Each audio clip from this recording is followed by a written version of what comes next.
thank the good counsel for their willingness to explore or to implement Rule 130, Section 7. At least we have aligned with what we are expected to do before this honorable court.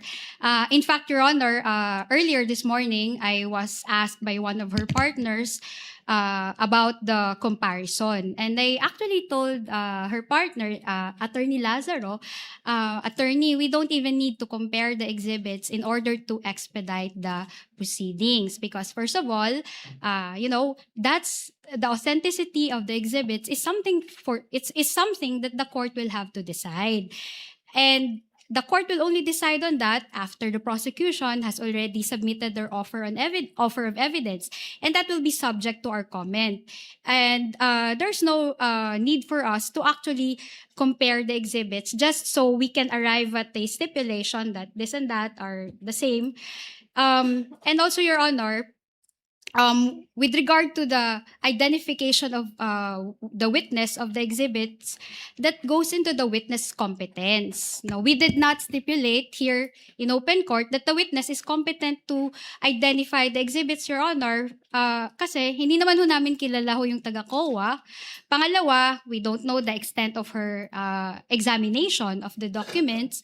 Pangatlo, she just assumed the work of Mr. Wamil. So, mahirap naman po sabihin nun ng kliyente namin, sige, okay na, we payag na kami, she can identify the exhibit, she knows all of those, she has examined all of those. Precisely, that's the duty of the counsel to do in open court. Now, there's Rule 130, Section 7, and for those of you who are litigating before the CTA, you already know this rule, that a witness can testify based on a summary, and that would actually show that he's competent to testify on the exhibits by reason of the summary that she made. And that would attest that she has examined all of the documents that are contained in the summary. That's why yun po yung sinuggest ko sa counsel ng kabila. Sabi ko, we will not even object, attorney, as to how many exhibits you will identify or you will have as samples, kahit 10 per quarter or kahit 100 or kahit wala.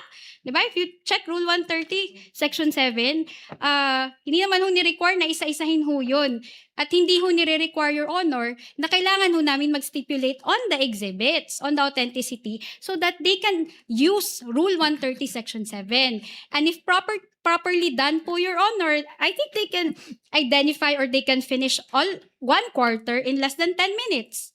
I'm talking about that, no? I'm talking about that based on experience. So, Your Honor, we don't object to their implementation of Rule 130, Section 7, as to the manner by how they will do it. We will also not object, but subject to cross-examination, Your Honor.